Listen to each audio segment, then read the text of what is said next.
Evening. এখন সন্ধে 7:20। এখন আমি রেডি হয়েছি, যাব একটা কালী মন্দিরে পুজো দিতে। অনেক জাগ্রত পুরনো কালী মায়ের মন্দির, বাড়ির থেকে বেশ খানিকটা দূরে। সকালবেলা শ্বশুর বাড়ি গিয়েছিলাম, তোমাদের সঙ্গে আগের ব্লগে তো সবটা শেয়ার করেছি।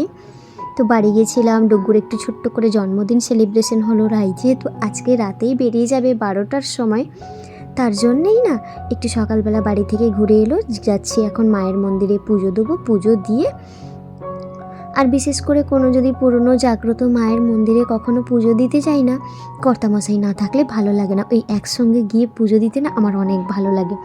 শরীরটা ওরও খুব একটা ভালো নেই, পুরী থেকে যেহেতু এসছি ভোরবেলা, তারপর বাড়ি গেলাম, ঘুম নেই, প্রচুর ক্লান্ত। হালকা করে লাইট মেকআপ করেছি, তার জন্য না ক্লান্তিটা বোঝা যাচ্ছে না, হলে আমি প্রচুর টায়ার, কিছুই ভালো লাগছে না। আর এদিকে আজকে রান্নার দায়িত্ব আমার নেই, দিদি রান্নাবান্নার কাজগুলো গুছিয়ে নিচ্ছে, দিদি আর মা মিলে। ওরা বাড়িতে আছে, আমি রাই দুজন মিলে এসেছি বাড়ি থেকে অনেকটা দূরে। মন্দিরটা হচ্ছে পিছাবনি, আমাদের কাঁথি আর দীঘার মাঝখানে, রামনগরের আগে পিছাবনি পড়ে। তো ওখানে একটা কালী মায়ের মন্দির আছে। এখানে অনেক দিন ধরে না, সেই কালী পুজোর দিন থেকে পুজো বসে, মানে মেলা বসে। আজকে মেলা ভেঙে গেছে, তো কালকেই মনে হয় ভেঙে গেছে, প্যান্ডেল খোলা হয়ে গেছে। এই মন্দিরে না একটা বড় দুর্ঘটনা হয়েছে এবছর। প্রচুর মানুষ পুজোর দিন ধুনো জ্বালায় আর মন্দিরের চারিদিক পরিক্রমা করে। তো কি হয়েছে এবছর, বাজি ফেটে অনেক মানুষের না ক্ষতি হয়ে গেছে। কি থেকে যে কি হয়ে যায় কখন না কোনোভাবেই বোঝা যায় না। মায়ের মুখটা অপূর্ব সুন্দর, অনেক বড় মন্দির, এখানে দুর্গাপুজোও হয়। আমি অবশ্য প্রথমবার এলাম। এই বছর কালী পুজোর সময় না আমাদের একজন পরিচিত ফ্রেন্ড আমাদেরকে বলেছিলেন যে এখানে কালী মন্দির আছে, অনেক জাগ্রত, গিয়ে পুজো দিয়ে এসো বা এসো আমাদের বাড়িতে। তখন তো সময় হয়ে ওঠেনি, আর রাইও ছিল না, তাই আর যেতে পারিনি।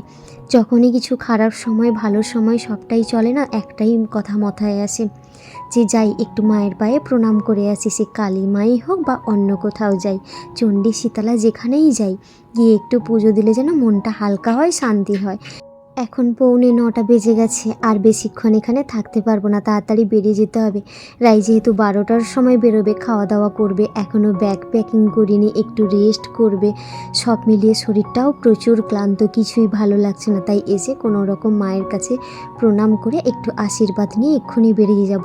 আর এদিকে আমার প্রচুর ফুচকা খেতে ইচ্ছে করছে, কিন্তু এদিকে আমার ভদ্রলোক বলছে তুমি এত জার্নি করেছো, একদম শরীরে রেস্ট নাওনি, কোনোভাবে খাওয়া যাবে না। আর এইদিকে খাওয়ার দোকানগুলো এখনও ওঠেনি আছে। এই যে পুকুরঘাট, এইখানেই কিন্তু দুর্ঘটনাটা ঘটেছিল। এখন আমরা এখান থেকে বেরিয়ে যাচ্ছি। হ্যাঁ, অনেকক্ষণ ফুচকা খাবো জিদ করার পর ফাইনালি এখন একটা ফুচকার দোকানে নিয়ে এসছে। তাও আবার দোকানদারকে বলে দিচ্ছে যে 10 টাকার বেশি কিন্তু দেবেন না। 10 টাকার ফুচকা খেয়ে কি কখনো শান্তি হয়? আমার না বাইরে বেরোলে তেমন কিছু কোনো খাবারের এতটা ক্রেভিং থাকে না, কিন্তু ফুচকার দোকানে মাখাটা যদি দেখি একটু ভালোভাবে পরিষ্কার পরিচ্ছন্ন করে সুন্দর করে মাখাচ্ছে, তাহলে কিন্তু বেশ খেতে ভালো লাগে। প্রথমে না ঝাল প্রচুর দিয়ে দিয়েছে, আর আমি ঝাল একদমই খেতে পারি না। রাইও খেতে পারে না, কিন্তু তাও সে চিৎকার করে না, সে খেয়ে নেয়। আমি অবশ্য ঝাল হলে একদম খেতে পারি না, যদি ঝাল একটু কম হয় তাহলে কিন্তু আমি গপ গপ করে অনেক খেয়ে নিই, 100 টাকার মতো খেয়ে নিতে পারি। এর থেকে কম কখনো আমি খাই না। কিন্তু ওই যে বকাবকি জোড়াজুড়িতে পেটে ব্যথা হয় খাওয়ার পর। যতবারই ফুচকা খাই, বাড়ি গিয়ে ঠিক হালকা হলেও পেটে ব্যথা হয়, কখনো জোর কখনো কম। বাড়িতে ফুচকা বানিয়ে ওই মজাটা কিন্তু কখনো পাই না। আমার কর্তামশাই আবার বলে যে না, তুমি বাড়িতে ফুচকা বানাবে, তুমি কিন্তু ভালো বানাও, কিন্তু ওই যে প্রচুর খাটুনি, পোষায় না। আর তোমাদেরকে বলছে তোমরাও একটু ফুচকা খাও, আমার বউ খেতে খুব ভালোবাসে। এই ফাজলামিগুলো চলে যাওয়ার পর না খুবই মিস করি, কারণ কেয়ার করার মানুষ যদি না থাকে তাহলে কিন্তু যেন সব কিছু সারাদিনে ভালো চললেও একটু কিছু অসম্পূর্ণ থেকে যায়। এখন আমরা বাড়ি ফিরে এসেছি, বাইকটাকে রেখে দিয়ে পায়ে হাঁটতে হাঁটতেই যাচ্ছি। এদিকে ডুগ্গু আবার আমাদেরকে রাস্তা দেখিয়ে দেখিয়ে নিয়ে যাচ্ছে। আমি ওকে বললাম তুমি তো বড় হয়েছো, তুমি কিন্তু পাপা মাম্মিকে রাস্তা দেখিয়ে দেখিয়ে তুমি নিয়ে চলো। ও আবার যাচ্ছে, আমাদেরকে বলছে চলো চলো, সোজা চলো, বাম দিক চলো, এইভাবে বলে বুঝিয়ে বুঝিয়ে। এই মানুষটা আজকে চলে যাবে। বেশ কয়েকটা দিন আনন্দে ঘোরাঘুরি সব মিলিয়ে ভালো কাটছিল। বাড়িতে থাকলে না একটু দিনগুলো যেন বেশি ভালো কাটে। এদিকে এসে দেখি দিদি আবার সব রান্না কমপ্লিট হয়ে গেছে, গরম গরম বেগুনি ভাজতে বসিয়েছে। বেগুনি না, সরি, এটা কুমড়ি কুমড়ো দিয়ে বানাচ্ছে। বেগুনিটা রায়ের অ্যালার্জি থাকার জন্য ওই যে বাটিতে পাশে দেখা যাচ্ছে বেসনের ভেতর কুমড়ো দিয়ে রেখেছে, কুমড়ি বানাচ্ছে। করেছে অনেক কিছুই, স্যালাড কেটেছে, আলু ভাজা, আর করেছে কুমড়োর চপ। তারপর এদিকে করেছে মটনটা গ্রেভি আমরা খেতে খুব একটা পছন্দ করি না, তার জন্য কষা কষা করেছে।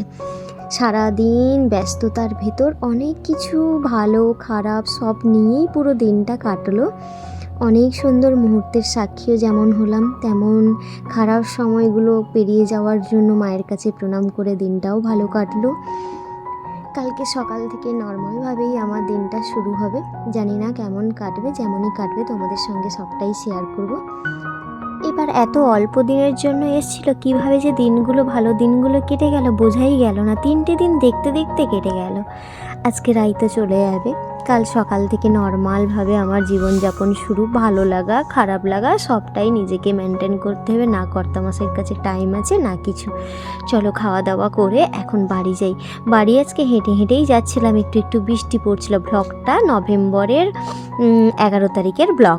তখন জগদ্ধাত্রী পুজো হয়েছিল, ওই জগদ্ধাত্রী মায়ের আজকে বিসর্জনই হচ্ছে। ওটাই রাস্তায় তোমাদের সঙ্গে দেখতে পেলাম, শেয়ার করলাম। আর আমার ডগু কিন্তু জগদ্ধাত্রী পুজোর দিনই জন্মেছিল। এখন ব্যাগপত্র প্যাকিং করব, রাই যেহেতু রাত্রিতে যাবে। চলো নেক্সট ব্লগে দেখা হচ্ছে।